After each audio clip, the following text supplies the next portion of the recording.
capítulo 28. Atos dos Apóstolos, capítulo 28, a partir do versículo 1. Atos dos Apóstolos, capítulo 28, versículo 1 a seguir. Vamos ler o versículo 1 em diante. Glória a Deus. Atos dos Apóstolos, capítulo 28. Quem já encontrou, diga amém. Estão bem espertos. Vou ler. Versículo 1. Estando já salvos, soubemos então que a ilha se chamava Malta. Os bárbaros usaram conosco de não pouca humanidade, pois acenderam uma fogueira e nos recolheram a todos por causa da chuva que caía e por causa do frio. Ora, havendo Paulo ajuntado e posto sobre o fogo um feixe de gravetos, uma víbora, fugindo do calor, apegou-se-lhe à mão. Quando os nativos viram um réptil pendente da mão dele, diziam uns aos outros: certamente este homem é homicida, pois embora salvo do mar, a justiça não o deixa viver. Mas ele, sacudindo o réptil do fogo, não sofreu mal nenhum. Eles, porém, esperavam que Paulo viesse inchar ou cair morto de repente, mas tendo esperado muito tempo, e vendo que nada de anormal lhe sucedia, mudaram de parecer e diziam que eram Deus. Todos digam amém. Vamos orar. Senhor Deus e Pai, estamos aqui nesta noite reunidos, congregados para ouvir tua voz.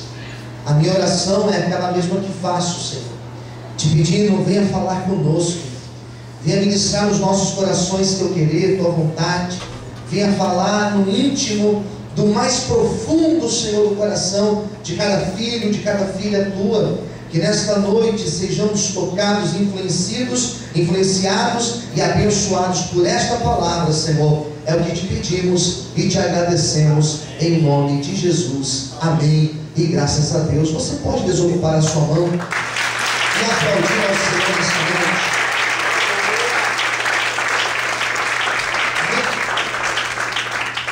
Queridos, o texto é um texto em Atos dos Apóstolos, texto que foi escrito por um historiador chamado Lucas.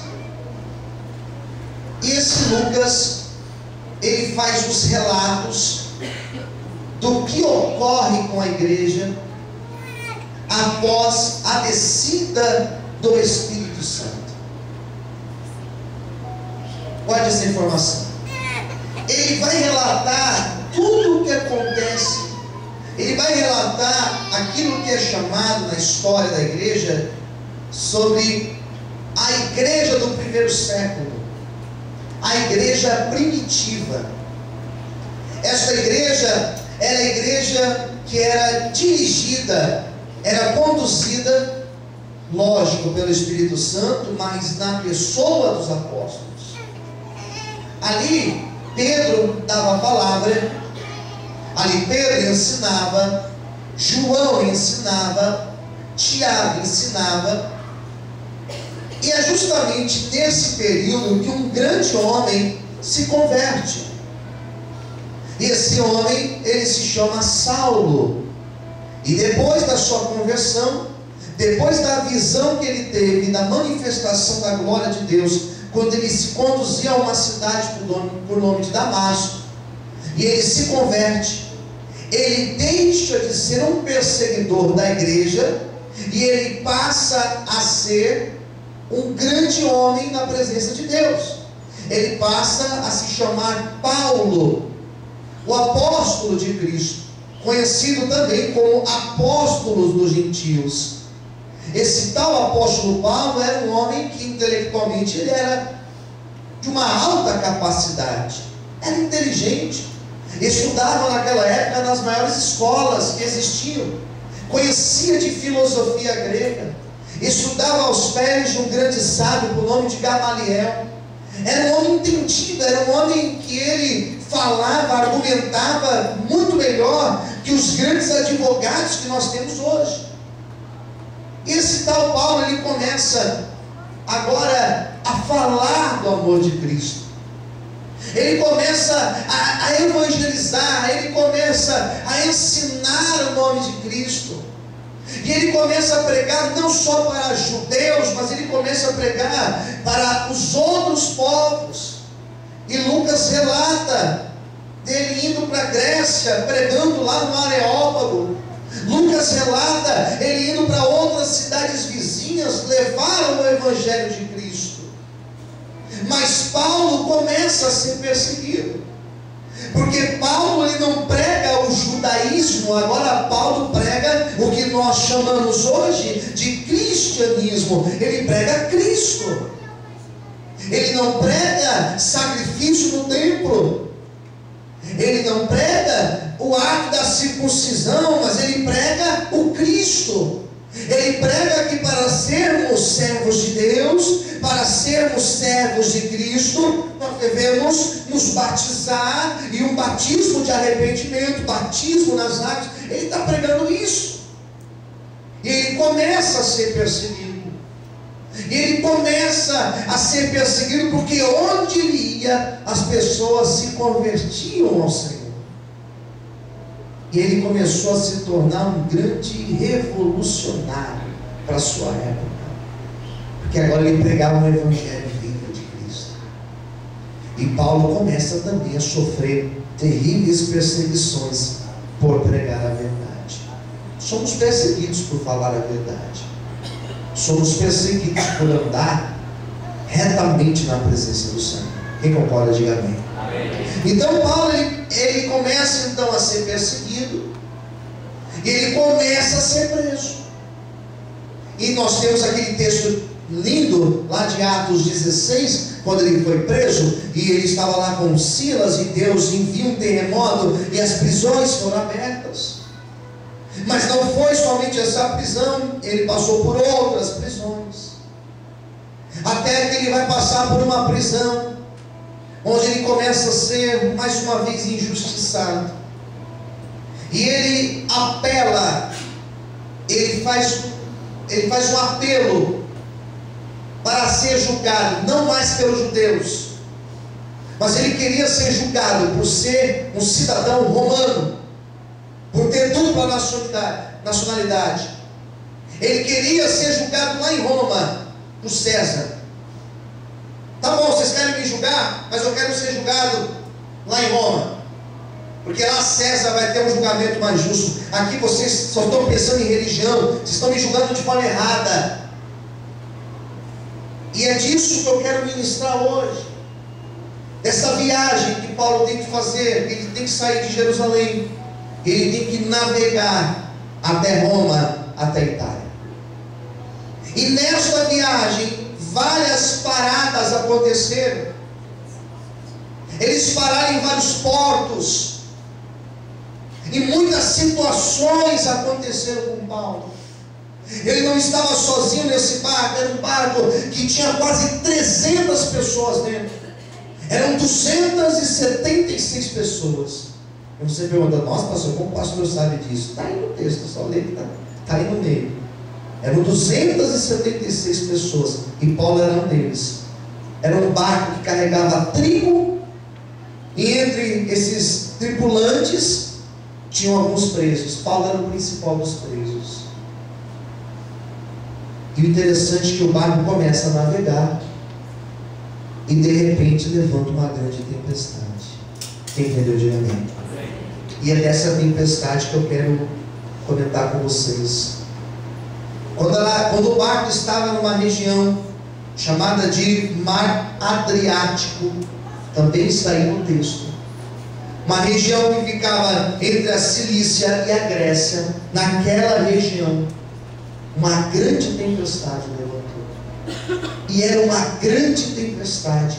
O céu ficou negro, não se via uma estrela, o vento soprava forte, e todos os tripulantes começaram a achar que aquele barco iria afundar e que todos morreriam. E aí que entra o apóstolo Paulo. Paulo se levanta naquele barco como uma voz profética, e Paulo fala o seguinte: assim diz o Senhor, ninguém nesse barco morrerá, nem um fio da nossa cabeça cairá, ainda que esse barco esteja agitado pelas águas, Deus está no controle deste barco. Eu quero hoje dizer para você que o nosso Deus, Ele está no controle não só do barco, mas Ele está no controle da minha e da tua vida. Não se preocupe, porque Ele sabe de todas as coisas. Você pode glorificar e aplaudir ao nome dEle nesta noite. Você pode aplaudir o Senhor.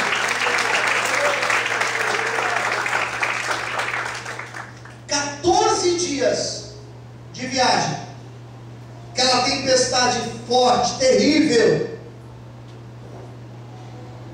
Daí Deus me deu um tema em cima dessa mensagem, um tema que vai decepcionar alguns aqui. Posso ouvir um amém? Amém. Já viu aquela expressão? Eu já falei muito isso, já ouvi muito isso, que o barco onde Jesus está não afunda. Quem já ouviu isso, diga amém. Amém. Olha para o seu irmão e diga: mais às vezes. Mais forte, diga: às vezes. Ele permite afundar. Você sabia disso? Às vezes Ele permite que o barco afunde. Eu comecei a pensar nisso desde ontem. Eu falei: meu Deus, o Senhor permite alguns naufrágios na nossa vida. O Senhor permite alguns projetos darem errado na nossa vida. O Senhor permite algumas frustrações na nossa vida. Quem entendeu, diga amém. O Senhor permite, às vezes, ficarmos com conflitos internos, e oramos, e parece que a oração ela não resolve. Será que eu estou falando alguma loucura aqui? Não. Quantas vezes depositamos fé em algo e de repente estamos como Jó, dizendo: o que eu receava me aconteceu, o que eu esperava que jamais acontecesse comigo, isso aconteceu. Sabe qual é o problema das igrejas de hoje? Nós andamos com umas pregações malucas, pregamos um cristianismo totalmente mentiroso. Quantas pregações que nós ouvimos dizendo: não, nós não temos problemas. E se você tiver problema, alguma coisa está errada na tua vida. Quantas vezes ouvimos pregações dizendo: não, tudo vai dar certo para você. Sim, nós queremos isso, e nós oramos para que tudo dê certo, mas nós sabemos que na verdade, que na segunda-feira, quando a semana começa realmente, nós falamos: não é bem assim como o pastor disse ontem no domingo, porque eu queria que isso desse certo, e isso não deu certo para mim. Posso ouvir um amém? Amém. É decepcionante ouvir uma pregação dessa numa noite de domingo. É decepcionante você ouvir um pastor dizendo que às vezes, mesmo Jesus estando no barco, o barco afunda. Porque nós temos uma uma visão de Cristo como aquele que nos leva para cima das nuvens, mas às vezes Ele permite passarmos pelas tempestades. Ou você nunca chorou por causa de um filho? Ou lá na tua casa não tem problema? Ou você nunca enfrentou um problema de saúde? Ou você nunca enfrentou uma adversidade na vida? Será que não? Será que você nunca enfrentou uma tempestade e você falou, eu acho que agora não vou conseguir? Será que nunca te faltou forças? Sim. Eu estou pregando para pessoas que por vários momentos da vida você já passou por isso. Esse barco, diz a Bíblia, que começou a ser arrebatado pelas águas, ia de um lado para o outro, já não tinha mais controle. Não parece às vezes com a nossa história? Perdemos o controle de tudo, já não temos mais a noção para onde vai, para onde nós estamos indo. Quantas vezes somos injustiçados? Paulo estava preso justamente? Não, injustamente. Sabe quanto tempo ele já estava preso injustamente? Posso te falar quanto tempo? Quem quer ouvir? Diga amém. Sabe quanto tempo? 2 anos. Apóstolo Paulo, 2 anos preso injustamente, sem um julgamento digno, sem um julgamento que ele gostaria de ser julgado. 2 anos esperando que a justiça acontecesse. Às vezes nós oramos por 2 dias e achamos que o mundo vai acabar. Às vezes 2 semanas nós oramos e achamos que o Senhor já não está mais olhando. Às vezes esperamos 2 meses por uma bênção, e sabe o que acontece? Saímos da igreja, não vou esperar mais nada. Tem muita gente equivocada dentro da igreja, achando que porque serve a Deus as coisas vão caminhar tudo bem, tudo bonito, tudo muito bem, e não é verdade. Completamos esse mês agora de abril 11 anos aqui na Brasilândia. E aí, pastor, como que foram os 11 anos? Ao invés de eu te falar como que foram os 11 anos, é mais fácil te mostrar as cicatrizes que eu tenho desses 11 anos, para você ver quanta pancada, quanta luta, quanta dificuldade, quanto problema, quanta situação difícil, quanta injustiça, quantos problemas, quantas tempestades nós tivemos que enfrentar. 2 anos ele aguardando, 2 anos ele sendo desacreditado, e agora estava dentro do barco, e quando ele falou isso, ninguém deu crédito para ele. Talvez hoje você entrou aqui sendo até desacreditado. Talvez você entrou aqui até sendo injustiçado. Talvez você entrou aqui vivendo justamente como esse barco. Parece que a tua vida está indo de um lado para o outro, você não tem controle de nada. Não se preocupe, porque o Deus que nós servimos, Ele está aqui, Ele te trouxe para falar o mais íntimo do teu coração. Se você crê nesse Deus, glorifique e aplauda o Senhor bem forte. Amém, queridos? Você pode aplaudir a Senhor.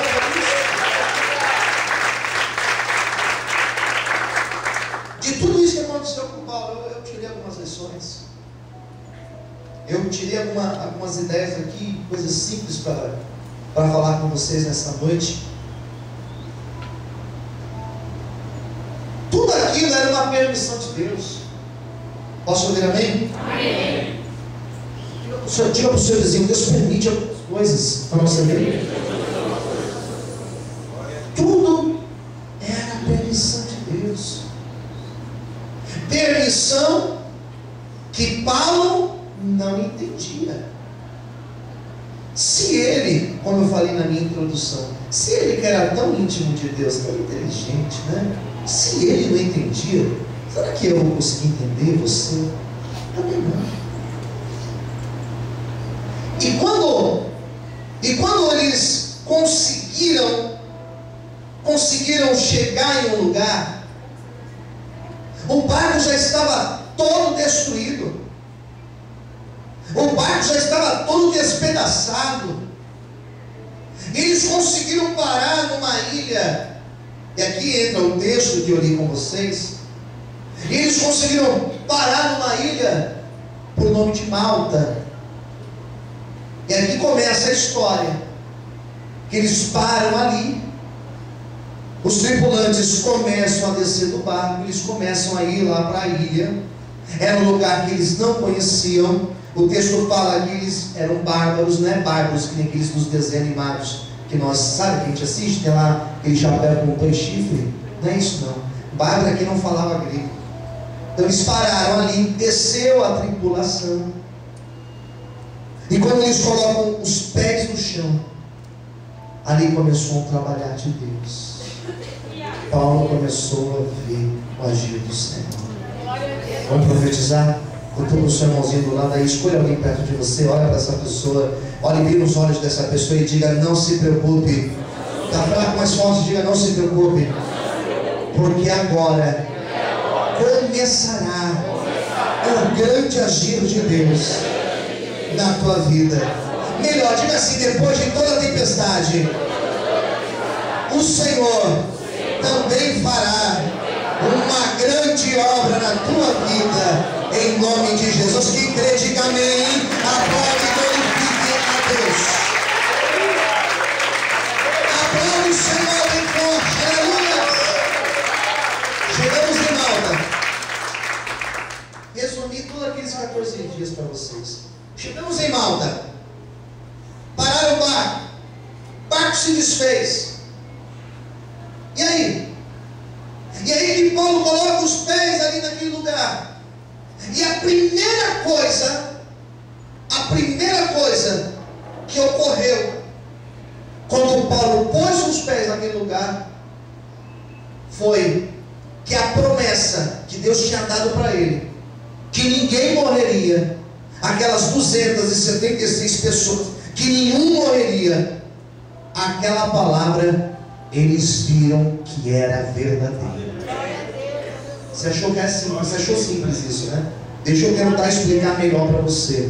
Em outras palavras, quando eles colocaram os pés ali naquela ilha, quando eles colocaram os pés ali, aqueles homens que estavam dentro do barco olharam um para o outro e disseram: verdadeiramente, o que aquele homem disse é verdade. O que ele disse realmente era algo de Deus. E isso vai acontecer com pessoas que estão aqui dentro. Vão olhar para você e vão dizer: realmente, o que ele disse, o que ela estava dizendo, realmente é verdade. Porque aconteceu do jeito que ele disse que Deus faria, que Deus disse que iria acontecer. Quem recebe esta palavra, adore o Senhor essa noite. Mas após os poderes, aconteceu do jeito que ele disse. E não é que era verdade.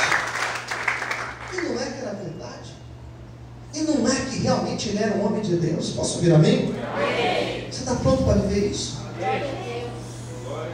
Que tem de gente equivocada a teu respeito, a meu respeito. O que tem de gente equivocada com a obra de Deus. Que tem de gente que olha para você e não dá nada, não dá crédito algum.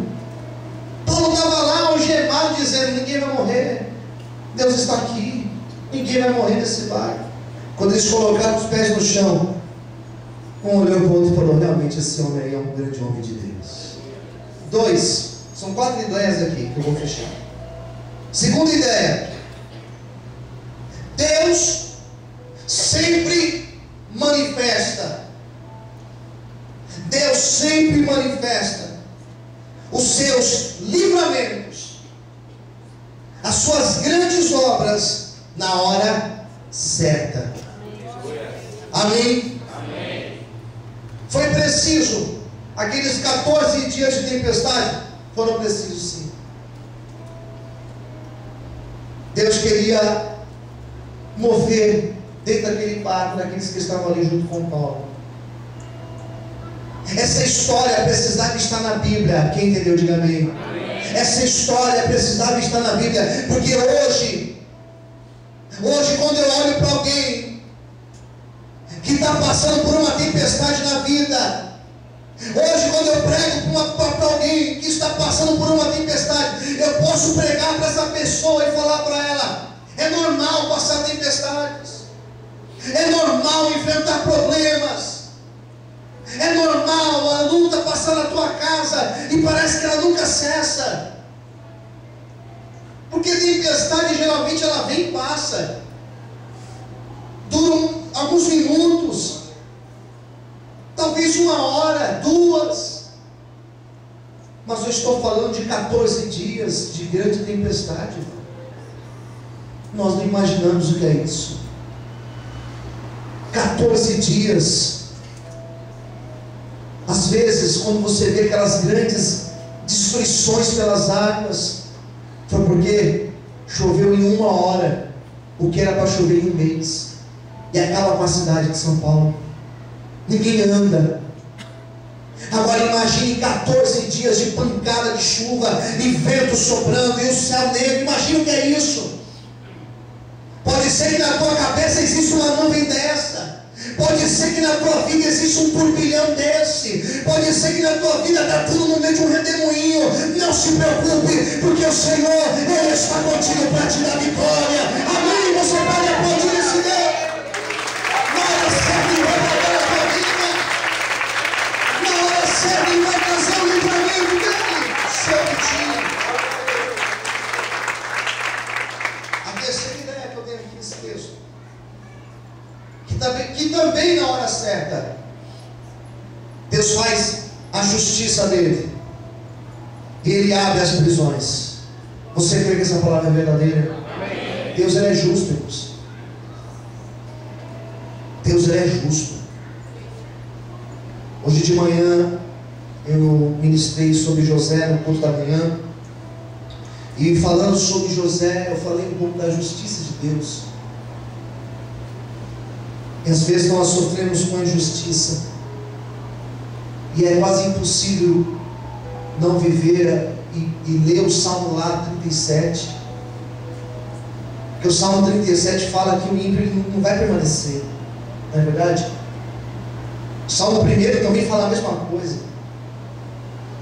mas é impossível nós não olharmos para algumas pessoas e traçarmos uma comparação. Deus, por que, Senhor, na minha vida Ele não serve, Ele não te conhece? E às vezes temos a impressão que Deus é injusto. Às vezes nós oramos e procuramos viver de uma forma mais correta, e parece que nem assim as coisas fluem. Esses dias eu conversava com alguém, eu fiquei com essa pessoa praticamente 1 hora no telefone. Essa pessoa teve um momento que ela falou assim: pastor, eu acho que às vezes minha vez nunca vai chegar, porque eu sempre vejo as outras pessoas sendo abençoadas e eu não sou abençoado. Não é que eu tenho inveja das pessoas, é que para mim parece que as coisas não acontecem. E sabe qual foi a minha palavra para essa pessoa? Deus é justo, e na hora certa a justiça dele vai sobressair na tua vida, e você viverá o melhor do Senhor dessa terra. Eu quero liberar essa palavra sobre ti. Levanta sua mão direita ao céu, principalmente você que tem sido injustiçado. Deus te escolheu a dedo para você vir nesse culto de hoje, para receber esta pregação. Deus te escolheu a dedo para te trazer aqui hoje, para ouvir esta palavra. Eu quero hoje profetizar que a justiça do Senhor, ela vai sobressair na tua vida, e o tempo da honra do Senhor chegará sobre ti, em nome de Jesus. Se você acredita nessa palavra, para de murmurar, para de reclamar, comece a glorificar o Senhor, porque a justiça dele, ela virá sobre ti, em nome de Jesus. As algemas vão cair e a honra do Senhor nascerá sobre ti. Receba esta palavra, receba esta palavra. Pode aplaudir ao Senhor, pode glorificar a Deus. Amém? E a última ideia, quando ele colocou os pés em Malta, a ilha de Malta, mesmo ele sendo preso, um prisioneiro, Paulo saiu pregando naquela cidade, naquela ilha, saiu pregando, e saiu curando os enfermos. Porque a obra de Deus não para. O projeto de Deus não para. Posso ouvir amém? É como aquela locomotiva que ninguém para, irmãos. Quando ele coloca os pés em Malta, fizeram uma fogueira para que eles pudessem se aquecer. Fizeram aquela fogueira. Quando o Paulo foi pegar nos gravetos madeira para jogar, lenha para jogar na fogueira, diz a Bíblia que uma serpente pulou lá de dentro e pá, grudou na mão dele. Uma serpente, daquelas bem venenosas, grudou, tá. E Paulo pegou aquela serpente e aquele negócio, aquela dor. E o que acontece? Quando a serpente ela pica a pessoa, o veneno da serpente, pá. Tem serpentes que só de picar a pessoa, em questão de minutos, a pessoa cai morta. Morre, queridos. Naquela época não existia Instituto Butantan. E aí? Ia morrer. Serpente pulou, Paulo pegou, foi lá no fogo, fez assim, a serpente pulou fora. Aquela dor. Paulo coloca a mão. Ai, que dor. Daí o pessoal que estava lá do mar, dos barcos, um olhou o Paulo e falou assim: esse cara aí é muito demais. Ele conseguiu se livrar da tempestade, mas Deus é justo. Vai morrer agora com o veneno da serpente. E Paulo foi lá e limpou as duas mordidinhas assim, os dois dentes aqui, né? Beleza. E aí, o que você está sentindo? Nada. Você não está com febre? Não, febre nada. Tô normal. Não, você vai morrer, cara. Você vai morrer. Porque essa serpente aí, ela é não sei o que, né? Tem gente que gosta de falar que entende de serpente, né? Lá na chácara, o pessoal fala que é tudo entendido. Ah, essa daí é questão de 10 minutos e morre. É questão de 5 minutos e morre. E passou um tempo, horas, e Paulo estava do mesmo jeito. E ao contrário disso, ele estava ali orando, abençoando as pessoas, e as pessoas olharam para ele e disseram assim: mas não vai morrer não, eu não vou morrer, porque aquele que tem a promessa de Deus, ele não morre sem antes viver a promessa do Senhor. Você vai viver até viver a promessa de Deus na tua vida. Bate palma para Jesus, irmão. Abre a boca aí, glória a Deus por isso, é possível. Você não morre sem antes viver a promessa do Senhor. Amém, queridos? Morreu não. Ao contrário, pregou, porque a promessa de Deus estava na vida de Paulo. Eu quero orar por você que hoje tem enfrentado tempestades, que o teu barquinho parece que virou. Não se preocupe, Deus tem um propósito em todas as coisas. Vamos orar, vamos ficar em pé. Que esta palavra se cumpra na tua vida, em nome de Jesus.